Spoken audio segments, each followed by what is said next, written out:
Bab 1989. Pembakaran jiwa. 1. Mile hampir tidak bisa berkata-kata.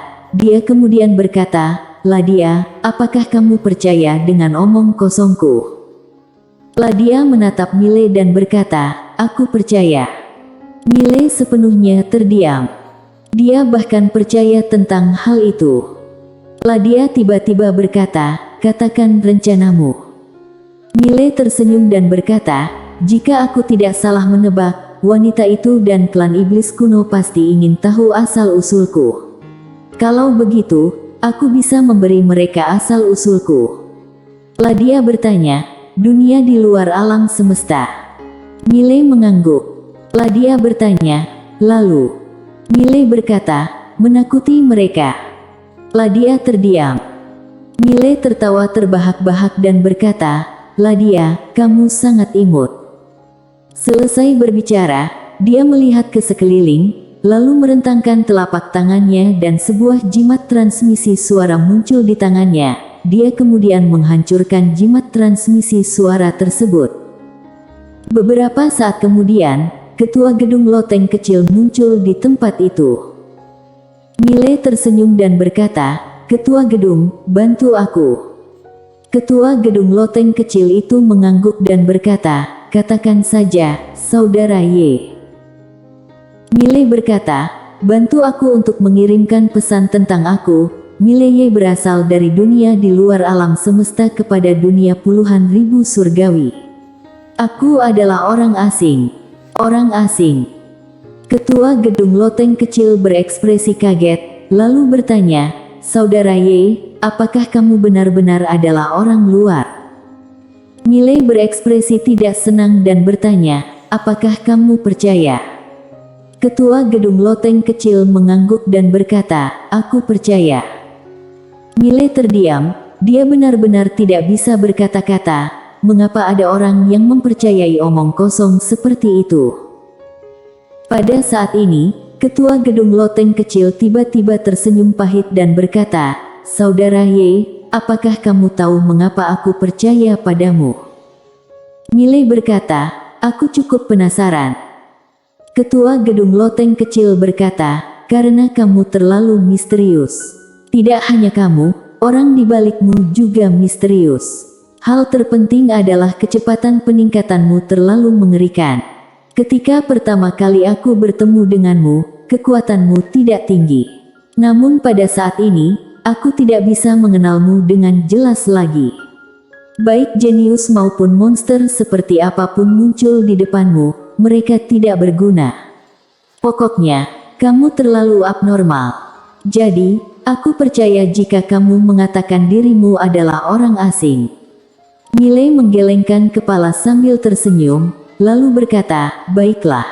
Bantu aku beritahu dunia puluhan ribu surgawi bahwa aku adalah orang asing. Tidak hanya itu, tapi juga bagikan sebuah token penghargaan. Katakan siapapun yang membunuh kerabat Mile, akan diberikan 100 mata air keabadian. Jika membunuh Mile akan diberikan 1000 mata air keabadian." Ketua gedung loteng kecil mengerutkan kening dan tampak kebingungan. Dia berkata, "Saudara Y, ini." Mile tersenyum tanpa berbicara.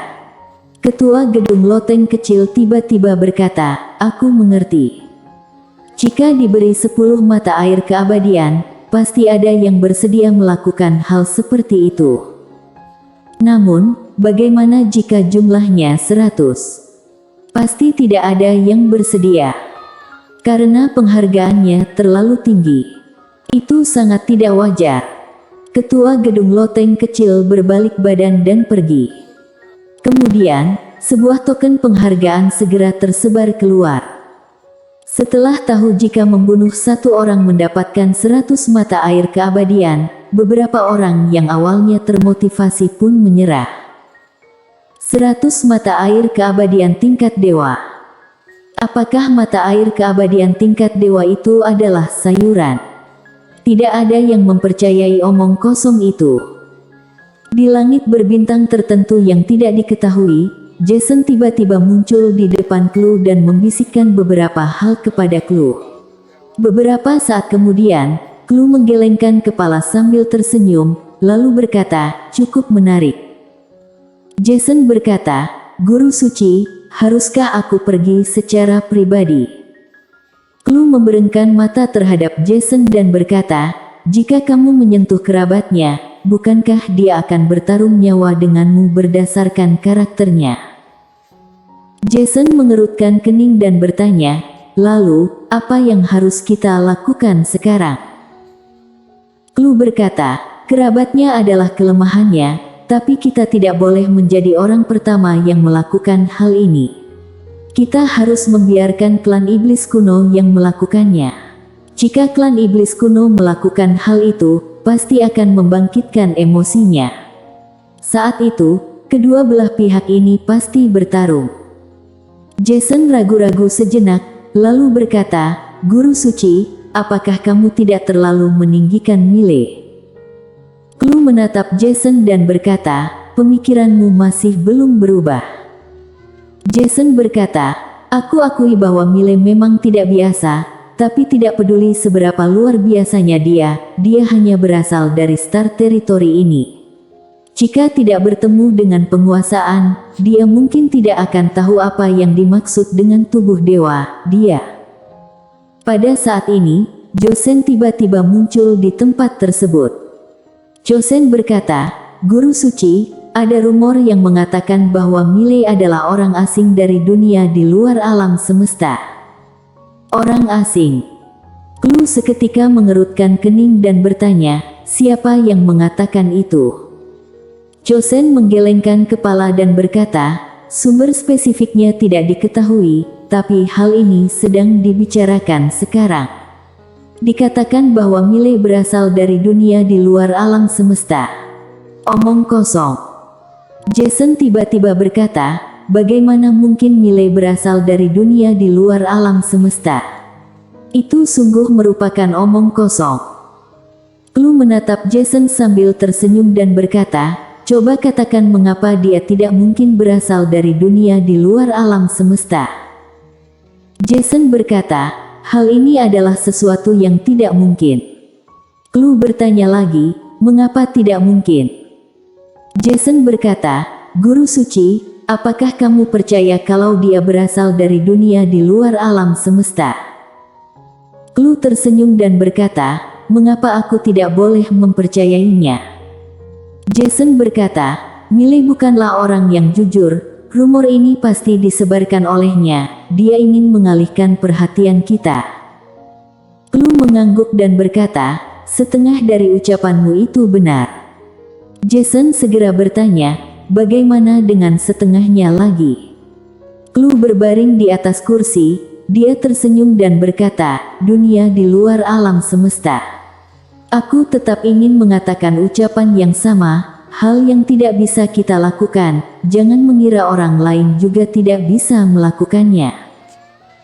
Jason tersenyum pahit dan berkata, Guru Suci, aku tahu kalau kamu juga tahu dia sedang berbohong. Benar. Clue perlahan memejamkan kedua matanya dan berkata, aku berharap apa yang dia katakan itu benar.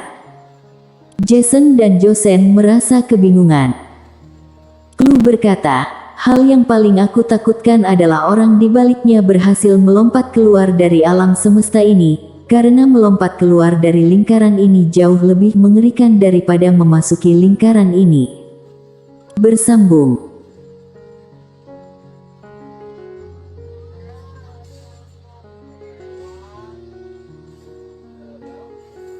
Bab 1990. Pembakaran jiwa 2. Selesai berbicara, dia perlahan memejamkan kedua matanya dan berpikir di dalam hati. Beberapa saat kemudian, ekspresinya mulai terlihat serius. Orang asing. Semua indikasi menunjukkan bahwa Millie bukanlah orang asing. Karena beberapa perilaku Millie sama sekali tidak terlihat seperti orang asing, terkhusus pemahamannya tentang seni bela diri. Selain itu, Millie sangat suka menyombongkan diri. Dia menyombongkan diri setiap hari. Karena Millie bukan orang asing, maka hanya ada satu kemungkinan, yaitu orang di balik Mile telah melompat keluar dari alam semesta ini. Meskipun belum keluar, pemahamannya tentang kebenaran agung pasti jauh melampaui alam semesta ini. Saat memikirkan hal ini, ekspresi Clue semakin serius. Wanita bergaun polos, pria berbaju biru. Kedua orang tersebut masih menjadi misteri sampai saat ini. Karena dia tidak hanya tidak bisa menemukan mereka, bahkan informasi dasar tentang kedua orang tersebut pun tidak bisa ditemukan. Terlalu misterius. Pada dasarnya, semua musuh Mile yang telah menjumpai wanita bergaun polos dan pria berbaju biru itu telah mati. Pada saat ini, Jason berkata, apakah hal yang benar-benar membuat guru suci khawatir adalah pria berbaju biru dan wanita bergaun polos itu? Clue menatap Jason sambil tersenyum dan berkata, benar. Jason berkata, guru suci, semua indikasi menunjukkan bahwa mereka berdua memang sangat kuat, tapi mereka pasti tidak cukup kuat untuk melompat keluar dari alam semesta ini. Ada dua alasan untuk hal ini. Yang pertama, Kaisar Dewa sendiri pun tidak mampu melompat keluar dari alam semesta ini. Seberapa kuat pun mereka tidak mungkin lebih kuat daripada Kaisar Dewa, bukan? Yang kedua, jika mereka benar-benar sudah keluar dari alam semesta ini, mengapa mereka meninggalkan Mile di sini? Clue menggelengkan kepala sambil tersenyum, lalu berkata, dasar bocah. Jason berkata, bukankah yang kukatakan itu masuk akal? Bodoh. Clue menatap Jason dan berkata, sampai sekarang, kamu masih meremehkan orang-orang di alam semesta ini. Mengapa kamu meremehkan mereka? Karena kamu memiliki rasa superioritas. Kamu seperti penduduk kota besar yang pergi ke perdesaan dengan rasa superioritas. Tapi, rasa superioritas ini akan mencelakakanmu suatu hari nanti. Jason terdiam. Clue tersenyum dan berkata, aku tahu kamu pasti sedang berpikir mengapa kita harus bermusuhan dengannya, sedangkan orang di baliknya sangat kuat. Apakah itu benar? Jason segera mengangguk. Clue bertanya kembali, apakah kita bermusuhan dengannya? Jason mengerutkan kening. Dia sedikit kebingungan dan bertanya, apa maksudmu? Clue mengedipkan mata dan berkata, bukankah klan iblis kuno yang bermusuhan dengannya? Jason terdiam. Di samping itu, Josen melihat Clue sambil menghela napas diam-diam. Guru sucinya ingin mencelakakan klan iblis kuno dan Mile. Sesungguhnya, dia sangat kagum dengan guru sucinya. Baik kemampuan maupun bakatnya, guru suci tidak sebaik penguasaan. Tidak hanya penguasaan, dia bahkan tidak sebaik banyak orang. Namun, dia memiliki kecerdasan intelektual tertinggi di seluruh aula suci. Bahkan sampai saat ini, di bawah kondisi kekuatan aula suci lebih rendah daripada klan iblis kuno dan klan Tail, aula suci tetap bisa bertahan dengan mudah di antara dua kekuasaan kuat. Sayangnya, dia tidak cocok dengan penguasaan pada saat itu. Jika tidak, dengan seorang jenius dan seorang ahli bela diri, kekuatan aula suci pasti berada di atas klan iblis kuno dan klan Tail.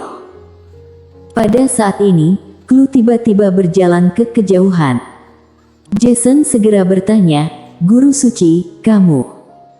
Clue tersenyum dan berkata, karena hasil yang kalian selidiki tidak jelas, aku akan menyelidikinya sendiri. Selesai berbicara, dia menghilang dari kejauhan. Setelah Clue pergi, Jason segera berkata, apakah guru suci ingin memusnahkan klan iblis kuno? Josen berkata, apakah mereka tidak seharusnya dimusnahkan? Jason terdiam untuk beberapa saat, lalu berkata, tapi menurutku, ancaman dari penguasaan lebih besar. Josen berkata, penguasaan adalah ancaman besar bagi guru suci, sedangkan klan iblis kuno adalah ancaman besar bagi aula suci. Dia memilih untuk menghadapi klan iblis kuno lebih dulu, yang berarti aula suci lebih penting baginya. Jason menghela napas, lalu berkata, sebenarnya, penguasaan memang tidak cocok menjadi guru suci. Tapi, kekuatannya sangat kuat. Chosen melihat Jason, lalu berkata, apakah kamu masih belum mengerti? Guru suci berjuang merebut kedudukan pada saat itu hanya untuk mendapatkan harga diri kembali. Dia adalah putri kandung guru suci yang lama, tapi guru suci yang lama malah mengatakan dia tidak sebaik penguasaan. Selesai berbicara, dia menggelengkan kepala sambil menghela napas, lalu berkata, tidak seharusnya guru suci yang lama seperti itu. Kekacauan yang terjadi di dalam aula suci sebenarnya bukan sepenuhnya salah Clue. Jason tiba-tiba berkata, akankah penguasaan dan guru suci berdamai? Chosen sedikit terdiam, lalu berkata, apakah menurutmu ini hanyalah drama permainan? Selesai berbicara, dia berbalik badan dan pergi. Setelah Clue meninggalkan istana, dia mulai melintasi ruang waktu dengan cepat dan dia segera tiba di sebuah kota kecil. Kingsu. Clue perlahan berjalan menuju sebuah istana raja. Begitu tiba di depan istana, sekelompok pengawal segera menghentikannya. Pada saat ini, tiba-tiba terdengar sebuah suara dari belakang, yang berkata, izinkan senior masuk. Sekelompok pengawal itu segera memberi jalan dan Tango Tuoba muncul di depan semua orang. Clue menatap Tango Tuoba sambil tersenyum, namun tidak berbicara. Tango Tuoba tersenyum dan berkata, aku adalah wanitanya, apakah senior ingin menjadikan aku sebagai ancamannya? Clue tersenyum dan berkata, bagaimana jika aku mengatakan itu benar? Tango Tuoba tersenyum, lalu berkata, sepertinya kamu tidak akan berhasil. Selesai berbicara, jiwanya langsung terbakar. Bunuh diri. Bersambung.